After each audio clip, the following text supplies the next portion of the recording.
All right, welcome back, everyone. We're going to get started with the second session for tonight. The second part is going to be about dealing with some of the things in our culture and attitudes toward Christianity. I'm titling this segment, Believing in God is Not Stupid.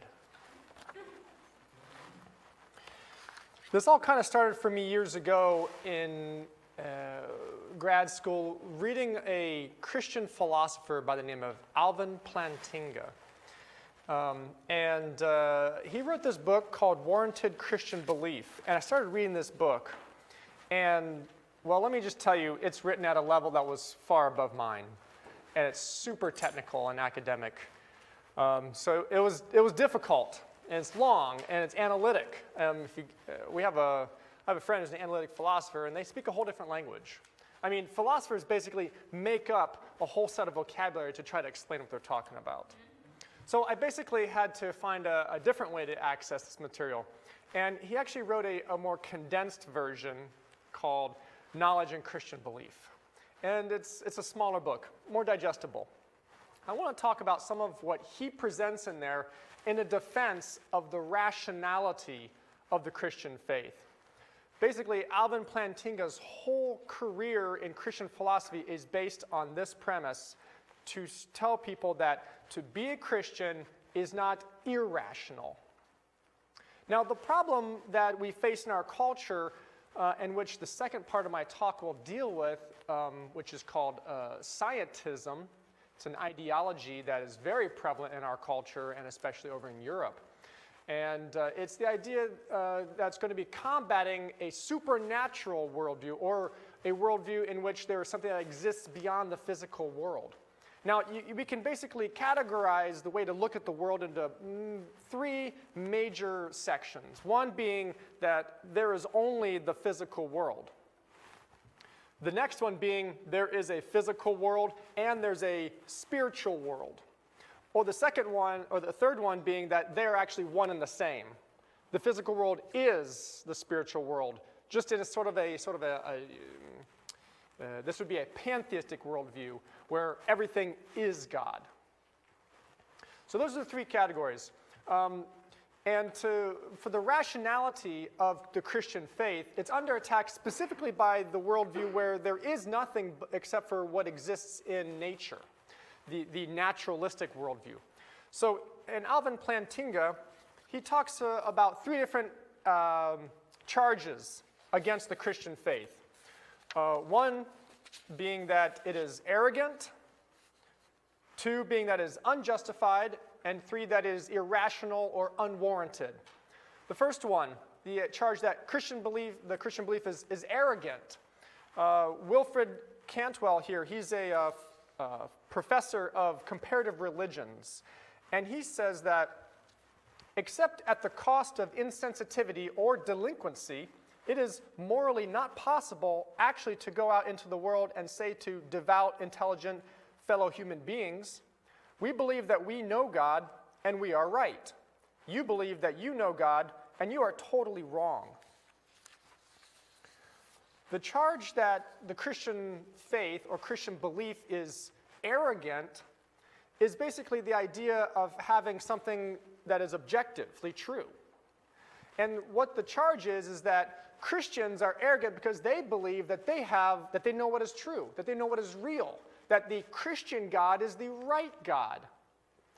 And so Alvin Plantinga goes to explain that to say that the Christian belief is arrogant is no different than to say that any other claim on truth is arrogant, or anything that anybody ever asserts to be true is just as arrogant. Basically, you can't actually even assert something to be real without being called arrogant.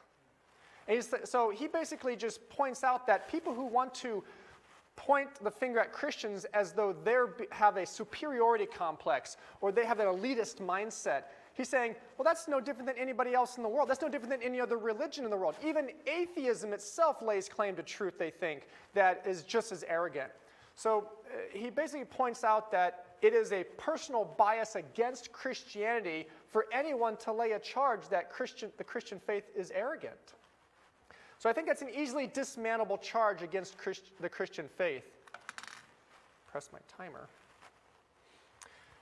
Now, the idea of what does it mean for a belief to be justified? Let's do a couple definitions here so we know what we're talking about. For a belief to be justified, it is considered to be justified if, after careful reflection and investigation of a matter, including objections and counter-arguments, it is still found to be strongly compelling. Now, let's talk about justified belief. There's a famous passage written by a philosopher named John Locke. He lived back in the 17th century, and he's well known for his epistemological views on the idea that people are born innately without any real knowledge or understanding. We have this tabula rasa, a blank slate, and we learn everything by experience. And therefore, he's known as the father of empiricism, which basically is that everything is verified by empirical or observation. And he says this here. It's kind of a long quote, but bear with me. Faith, that is belief, essentially an opinion, is nothing but a firm assent of the mind, which, if it be regulated, as is our duty, cannot be afforded to anything but upon good reason, and so cannot be the opposite to it.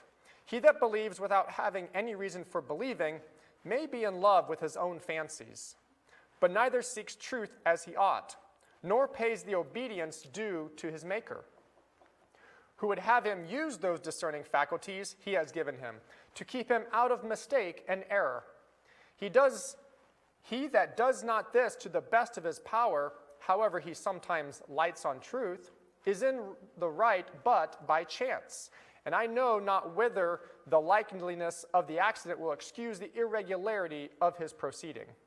This at least is certain, that he must be accountable for whatever mistakes he runs into, whereas he that makes use of the light and faculties God has given him, and seeks sincerely to discover truth by those helps and abilities he has, may have the satisfaction in doing his duty as a rational creature, that though he should miss truth, he will not miss the reward of it.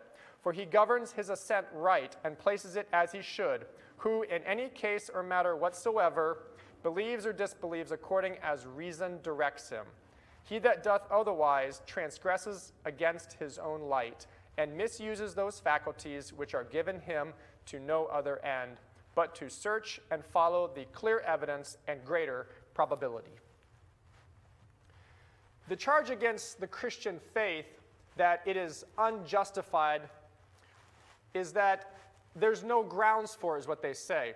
And what John Locke here is trying to prove is that for something to be reasonable or rational, it has to be searched out by the faculties of the mind. So, for example, an unjustified belief would be believing in the tooth fairy, for example. That there's this idea that you're believing in, but yet there's no reason or there's no rationale that has been searched out, no evidence, no propositional standard by which you're actually drawing the conclusion. And so the charge against the Christian faith that there really is no reason to believe in it is to dismiss the evidence that is like what Sean just presented, that there's actually good reasons. There are reasons that through our cognitive mind and the faculties that God has given us, and by exercising those as intended by God, we can come to reasonable deductions.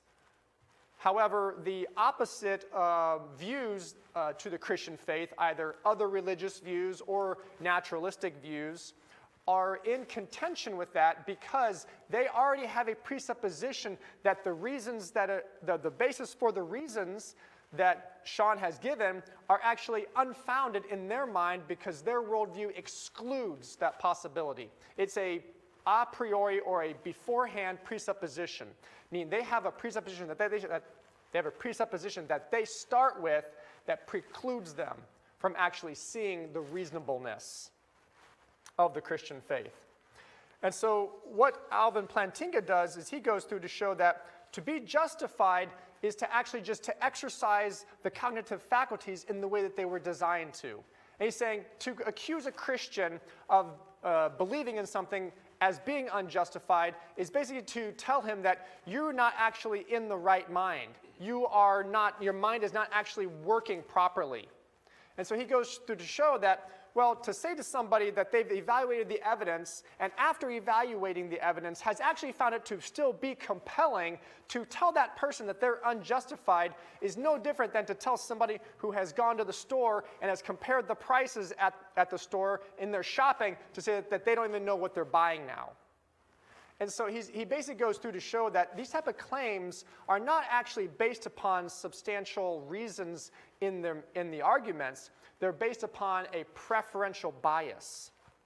So for somebody to say that the Christian belief is unjustified is more or less to accuse the Christian of being nonsensical in their thinking, in which case they would be in error because, as Sean presented, that there have been lots of scientists and scholars and well-intentioned people who have thought through carefully the Christian faith and have come to realize that it actually has good substantiation.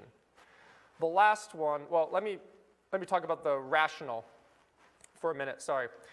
A belief is rational if it is produced by cognitive faculties that are functioning properly and successfully aimed at discovering what is true. Now, there's also a charge that the Christian belief is irrational, and this comes at a slightly different angle. We're going to cover two people here, two people you probably know. One is Sigmund Freud, who says these, referring to religious beliefs, which are given out as teachings, are not precipitants of experience or end results of thinking. They are illusions, fulfillments of the oldest, strongest, and most urgent wishes of mankind. The secret of their strength lies in the strength of those wishes. As we already know, the terrifying impressions of helplessness in childhood aroused the need for protection through love, which was provided by the Father, and the recognition that this helplessness lasts throughout life made it necessary to cling to the existence of a Father, but this time a more powerful one. Thus, the benevolent rule of a divine providence allays our fears of the dangers of life. The establishment of a moral world order ensures the fulfillment of the demands of justice, which have so often remained unfulfilled in human civilization, and the prolongation of earthly existence in a future life provides the local and temporal framework in which these wish fulfillments shall take place. Now, what is he saying? He's basically saying people have invented the idea of God in order to make themselves feel better for the sake of coping with the world. The world is such a messed up place, according to Freud, that people have invented the idea of a father figure up in the sky in order to get themselves to deal with the helplessness of the world and the injustice that they see. So the charge he's saying is basically the Christian belief is something that is a fictitious idea in order to cope with life, and therefore it's irrational. Well, the second person who also had irrational thinking about the Christian belief is a guy named Karl Marx. And he said, the self-feeling of the man who has either not yet found himself or else having found himself has lost himself once more. But man is no abstract being squatting outside the world. Man is the world of man, the state, society. This state, this society produce religion, a perverted world consciousness, because they are a perverted world. Religious distress is at the same time the expression of real distress, and the protest against real distress, Religion is the sigh of the oppressed creature, the heart of a heartless world, just as it is the spirit of a spiritless situation. It is the opium of the people. So Marx's point of view and why he thinks that the Christian belief is irrational is because the world needs religion in order to deal with society. Society, in the way that it puts distress on people, and the way that social frameworks cause people to not know how to live properly, saying they created religion. People create religion in order to deal with society. Society produces religion because of the constraints. And if any of you know, Karl Marx had a lot of very strong political views. And his political views bled over into his religious views, of which he saw the Christian belief as an irrational product of a dysfunctional society. Well, Alvin Plantinga basically goes through this to explain the way irrationality charges work is they try to find an alternate explanation for how things have come about, rather than starting from the basis on what is the evidential foundation for concluding a certain belief. And so he basically says the irrational claim is a circular argument that doesn't even start from any actual premise. It is a self-contained argument that the Christian belief is not itself a belief. It is actually a mechanism of which to believe something so that there is not an emptiness or a void in life of which the pain is too difficult or too much to bear. Lastly, what does it mean for a belief to be warranted? A belief is warranted if it is rational and derived from an appropriate framework of knowledge based on reasons with proper epistemological merit. Okay, let's talk about this word real quick. Epistemology is just a fancy word that refers to the study of knowledge. It basically refers to how do we know what we know, what are the sources of knowledge, and when we say that we know something, what does it mean to say that you know something? I think the definition might be a little bit different on your paper. I tried to massage the language because Plantinga's philosophical verbiage just seems to still come through all the time, and I tried to bring it into a little bit more meaningful terms for everybody. Now, when it comes to warrant, this is basically where the entire argument is. The battle over the Christian faith between the atheists and the theists comes down to warrant. Is there warrant behind the Christian worldview, the Christian belief? Is there warrant for believing in God? And the major antagonist to this in our day is something called scientism. Scientism is a way of looking at the world through the lens of science. It's actually an ideology that's based in an anti-religious premise, a presupposition that religion is bad. And without proof that human rationality and empirical methods based on science can be the sole determining factor for what is real. To make it a little bit simpler, scientism is the belief that science alone has the intellectual authority to give us knowledge of reality. Now, I don't know if you guys have ever kind of come across this in the mainstream academia with biological sciences and other things. Evolutionary theory basically is the dominant form of understanding for the naturalistic world that we live in. And this idea of scientism is saying basically we're going to exclude all other forms of understanding and investigation except the scientific method. So when we talk about scientific method, this is basically a naturalistic methodology. It's basically saying what you see, taste, touch, smell, hear, and see, taste, touch, smell, hear, and feel, all the five senses, that is the way that we can establish what is real. There's nothing outside of that framework. It is a closed box. Jürgen Habermas, he's a German philosopher, and he said, positivism stands or falls with the principle of scientism. That is, that the meaning of knowledge is defined by what the sciences do and can thus be adequately explicated through the methodological analysis of scientific procedures. So the idea of being able to, for humans, the positive view that humans can assess and understand the world around them is based upon scientism, which is based upon the idea that the only adequate way to know things is through the scientific method. And that is to know things only by empirical observation, having an objective, visible, observable reason to conclude something.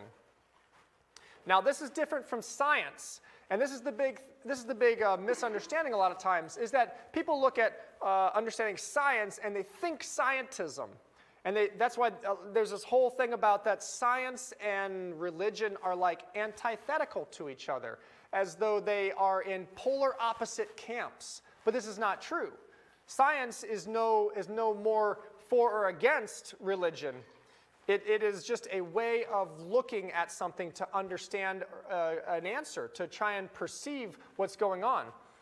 Science is just the investigation and study of the structure and behavior of the physical world through observation and experimentation.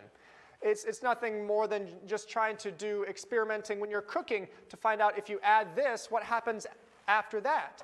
If you mix these two ingredients together, what flavor does it produce? It's just a cause and effect system to try to get at an understanding of the world.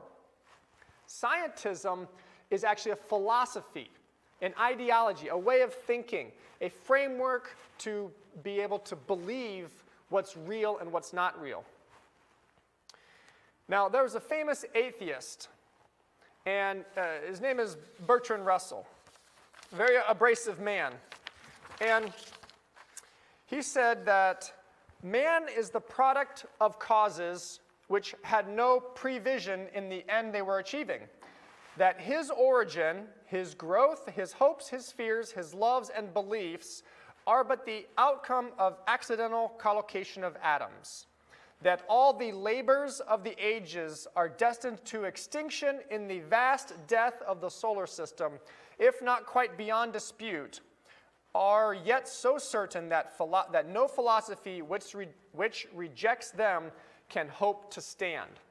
And his famous quote is basically, if he was asked, Bertrand Russell, why don't you believe in God? He would say, not enough evidence, God, not enough evidence.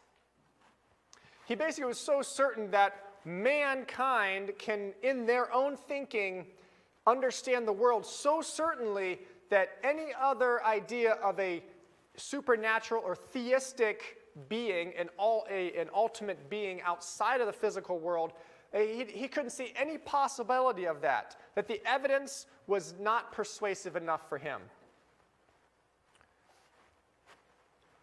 Here's another good quote about the way he looked at science, and he actually is talking about scientism here. He says, science can teach us, and I think our hearts can teach us, no longer to look around for imaginary supporters, no longer to invent allies in the sky, but rather to look to our own efforts here below to make the world a fit place to live. For Bertrand Russell, there was no need for God. And that's what scientism posits. There's no need for God.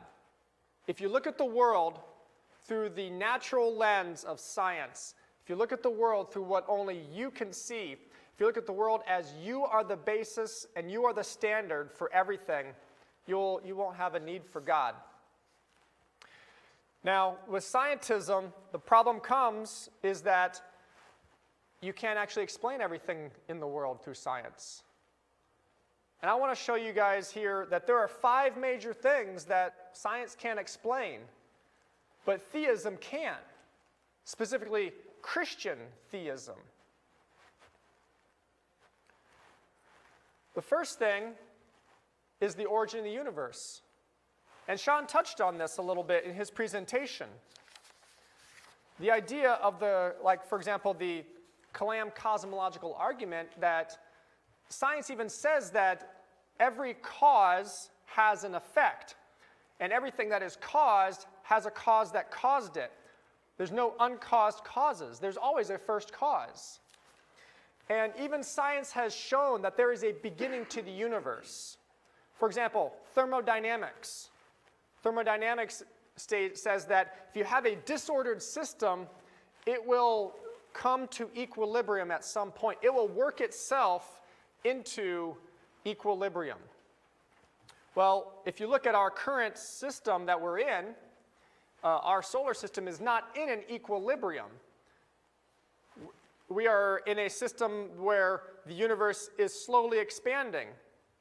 And also, our sun, the star in our solar system, having a finite amount of mass of which to burn, it has not yet come to an equilibrium, which, as in the worst case for the atheists, the end of the universe is basically what's called the heat death of the universe. Basically, the sun burns out, and the entire Milky Way galaxy that we're a part of basically becomes like a cold, frozen wasteland. And that's the end of life as we know it forever. The second aspect with the expansion of the galaxy is that the origin of the universe would be that if the universe did not have an origin, then there wouldn't be movement within the universe. Based on movement, meaning that there has to have been a point of which the movement began, because otherwise we'd be infinitely far away from each other if the universe was always in existence. And the scientific theory of that is what's called a singularity. And this is the scientific explanation for the Big Bang, that the entire universe was at one time one singularity, where if you collapse all the molecules in the universe down on top of each other, it would fit inside of a very small space. And that singularity then basically blew apart into an expansion of what currently exists. The problem with this is that what they call the quantum perturbations, the things that they think started the expansion of the singularity, that there's no explanation for how they started. It's basically a presupposition on that, well, if everything was at one time together and then it expanded, something had to cause that, but it couldn't be an external cause. So we have to postulate some sort of quantum perturbation, some sort of fluctuation that ended up disturbing the system so that it expanded. The origin of the universe can be much better explained through a theistic framework, that there actually is a personal cause outside the universe, that there is an ultimate creator who brought everything into existence. There's no need to invent hypothetical scientific theories. Secondly, the laws of nature. I think Sean did a great job showing the fine-tuning of the universe, that science relies on this consistency of the fundamental laws of nature, but offers no explanation for why the laws exist in the first place. It's a circular argument as well, that the thing that it's trying to prove is a thing upon which it's already premised. And it has to basically use what it already presupposes to try to prove itself. Science can't explain the laws. They must simply accept that they are there and then try to explain things that you see around you, the things in the universe, based upon those laws.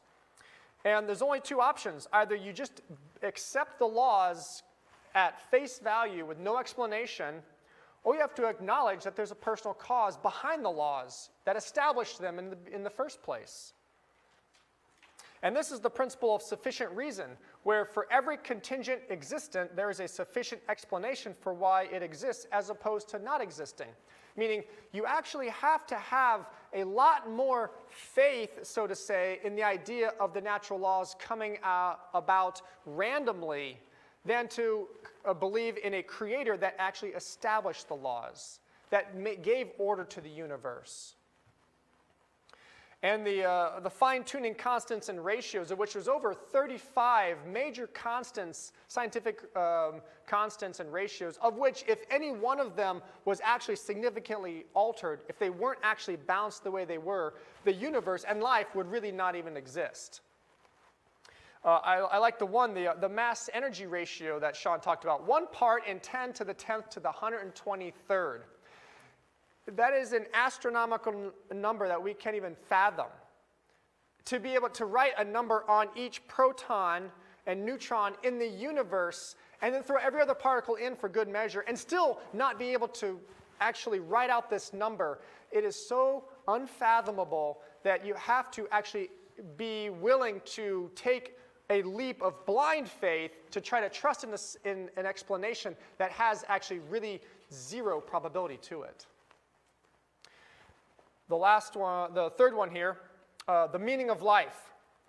I think this is actually probably one of the best arguments against naturalism and for theism, because in a naturalistic worldview where there is nothing except for time plus chance plus matter, life doesn't actually have any meaning, in the sense that there's no ultimate meaning. There could be what's called intermediate meaning, where everybody's lives and everything kind of contribute to each other in a very limited temporal sense. But after somebody dies, their life actually ceases to have meaning, and their meaning is only lived on in the sequential lives that they've affected.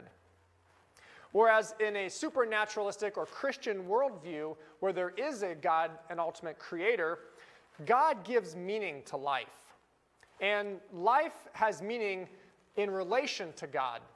Actually, life is composed of worship and fellowship with God. I'd like to at least go to a couple places here. If you would turn to 1 Corinthians chapter 15.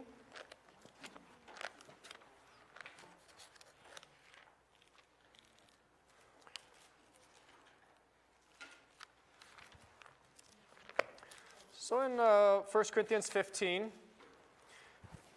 it says in verse 32,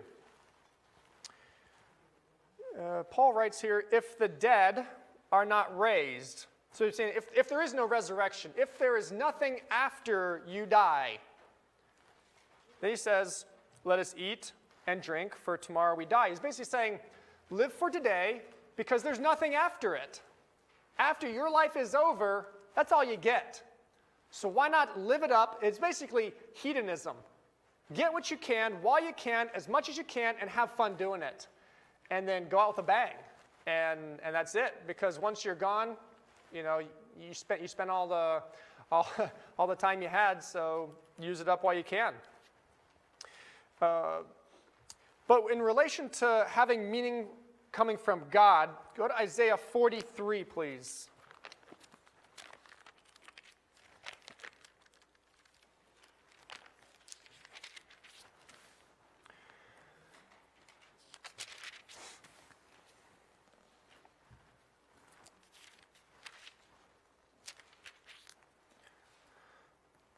Isaiah 43, and in verse 21 it says, and here referring to the Israelites, his chosen people here, he says, the people I formed for myself will declare my praise.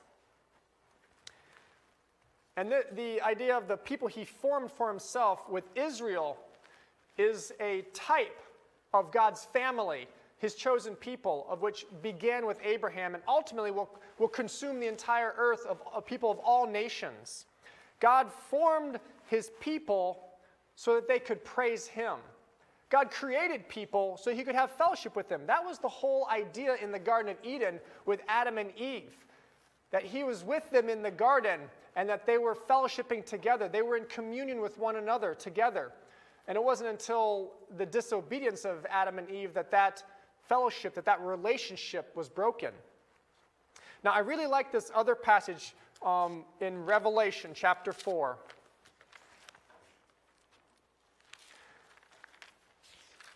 Because this passage kind of points to where everything is going.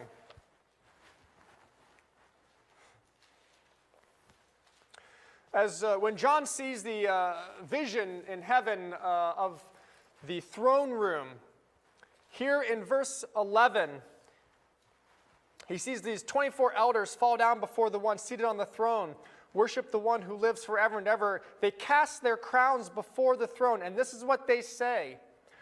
O our Lord and God, you are worthy to receive glory and honor and power, because you have created all things, and because of your will they exist and were created. The reason why everything exists is because God wants us. He wants our worship. He wants He wants us to serve him, to be in relationship with him.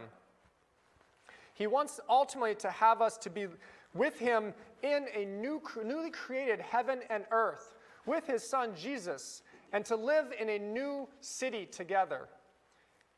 The purpose for life is only found when there is God. I remember reading something by William Lane Craig about that there are two necessary things for life to actually have meaning. One is that God has to exist. And number two is that immortality has to be possible. Without either of those, life doesn't actually really have meaning. If there were God but no immortality, well, you would have the same problem that after you die, it's all over. Now, if you have immortality but you don't have God, he said it was like if you would think about being an astronaut and you were stranded on a very distant planet. And in your survival pack, there were 2 potions. One was an elixir for everlasting life, and one was a toxin, a poison that would kill you. And you find out that your ship is completely dysfunctional, and you are stranded.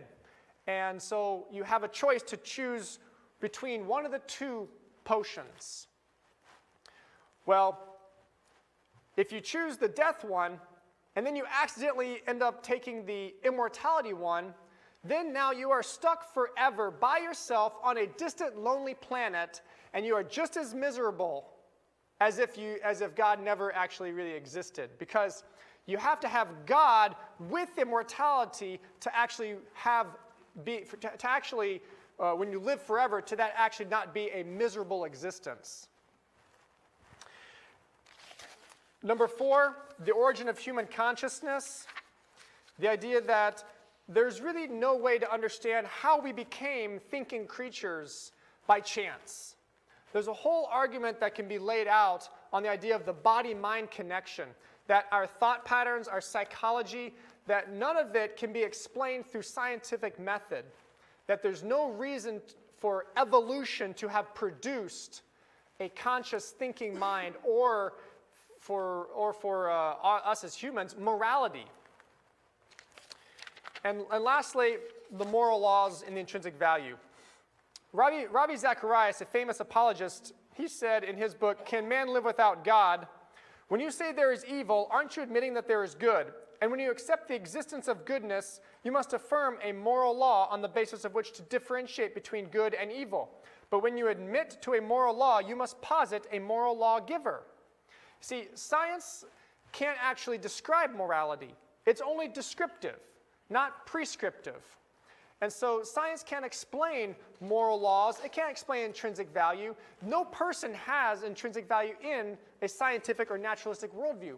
As Sean said, it would be that if you had somebody who was weak or diseased or somehow injured, that they would be of lesser value and they should be killed off for the sake of the survival of the fittest. And so scientific worldview can't actually explain why something is good and why something is bad. And it can't explain why people or life actually has intrinsic value. The famous atheist J.L. Mackie even admitted, and I'll close with this quote, "The emergence of moral properties would constitute a refutation of naturalism and evidence for theism. Moral properties constitute so odd a cluster of properties and relations that they are most unlikely to have arisen in the ordinary course of events without an all-powerful God to create them." That's quite an admission from one of the most renowned atheists of our past century. That's all I have for skepticism and scientism. I hope it's been helpful to go over some of the main charges against the Christian faith and the prevalent worldview out there from naturalism that abides by this philosophy called scientism, and why it really is not a very good opponent for the Christian faith, and how come we don't have to be afraid of the accusations that they bring against our belief system, because we have a rational, a justified, and a warranted faith. So that's all for tonight. Do you have any announcements, Sean?